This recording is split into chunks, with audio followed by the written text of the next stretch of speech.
आज की इस वीडियो में हम लोग देखने वाले हैं क्लास 10th का एक्सरसाइज 5.2 का क्वेश्चन नंबर 9 को। ध्यान से देखना है इस क्वेश्चंस को, क्योंकि इसमें भी थोड़ा सा ट्विस्टेड आपको दिखेगा। If the third term and ninth term of an AP are 4 and -8 respectively, which term of this AP is 0। यही पे ट्विस्ट है।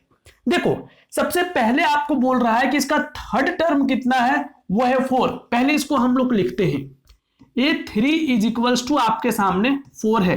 थर्ड टर्म को हम लोग कैसे लिखते हैं, आगे अगर आप देखो तो ये है आपके पास नाइन्थ टर्म, और नाइन्थ टर्म को हम लोग कैसे लिखेंगे, A9। ये आपके पास है कितना, -8। यहां तक कोई इशू नहीं है। अब आगे देखो, आपको पहले बता रखे हैं बहुत सारे क्वेश्चंस में कि ये 3 है, तो इसको आप कितना लिख सकते हो बताओ। A3 को आप लिख सकते हो A+2D। पता है ना, जितना यहां पे है उससे एक कम लिखना है। और आगे अगर आप देखो तो A9 को आप लिखोगे क्या, A+8D। और ये आपके सामने है, ये इसका वैल्यू -8।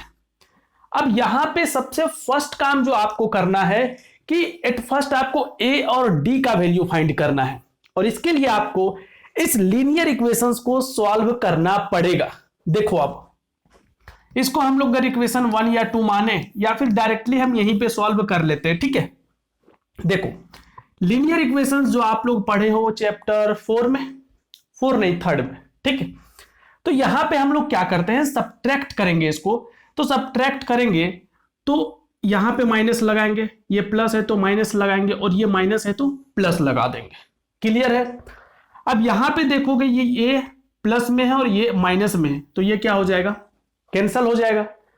यहां पे 8 जो है 8D, ये माइनस में है, अब इसका वैल्यू नहीं रहा है ना। जब साइन चेंज कर देते हैं तो इसका वैल्यू नहीं रहता है। तो -8 और प्लस, तो माइनस प्लस मींस सब्ट्रैक्ट होगा। 8 - 2 6D, और इसका वैल्यू आ जाएगा ये बड़े डिजिट का। इधर देखो, इसका वैल्यू अब नहीं रहा, तो ये प्लस में है और ए भी प्लस में है, तो 8 + 4 कितना हो जाएगा, 12। तो डी का वैल्यू अगर आप देखो तो 12 डिवाइडेड बाय -6। क्लियर है। अब यहां पे इसको कैंसिल करेंगे 2 टाइम्स में, तो d इज इक्वल्स टू हो जाएगा -2। अब d का वैल्यू अगर आ चुका है तो इसको चुपचाप क्या करोगे, इक्वेशन 1 में पुट कर दोगे, जिससे a का भी वैल्यू आ जाएगा। a का भी वैल्यू हम लोग निकाल लेते हैं, है ना। तो a का वैल्यू निकालने के लिए हम लोग इसको इधर पुट कर लेते हैं। Put d is equals to -2 in equation 1। Equation 1 को देखो, ध्यान से देखो, a +2 और d का वैल्यू कितना है, -2 इज इक्वल्स टू 4। तो a is equals to 2 × 2 -4 is equals to 4। तो a इज इक्वल्स टू 4, और ये 4 इधर आएगा, तो a का वैल्यू फाइनली हम लोगों के पास आ चुका है कितना, 8। a और d का वैल्यू हम लोगों के पास आ चुका है। अब हम लोग फाइंड करेंगे वो टर्म जिसका nth वैल्यू क्या हो, 0। क्लियर है यहां तक, अभी तक। अब देखो आगे, अब क्या करना है, यहां पे सिंपली बोल रहा है कि हम लोग को टर्म फाइंड करना है। अब टर्म फाइंड करने का मतलब क्या हुआ, n फाइंड करना है हम लोगों को। n अगर फाइंड करना है, और an कितना है, 0, क्योंकि बोल रहा है टर्म जिसका AP का टर्म क्या होगा, 0। तो हम लोग यहां पे सपोज कर लेते हैं an इज इक्वल्स टू 0। ये गिवन है हम लोगों के पास। अब आपके पास a है, d है और an है, तो a का वैल्यू, a का नहीं, n का वैल्यू आराम से निकाल सकते हो। फॉर्मूला बताओ भाई, an is equals to a + n-1 into d। तो a का वैल्यू कितना है, an का तो 0 लिख लिए। a का वैल्यू हम लोग कितना फाइंड किए हैं, 8 + n-1, और d का वैल्यू हम लोगों के पास कितना था, -2। क्लियर।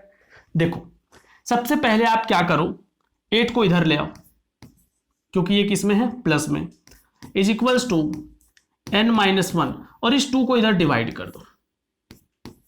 क्लियर है। आप ऐसे भी सॉल्व कर सकते हो। देखो, इस 2 को मल्टीप्लाई करके भी, ठीक है।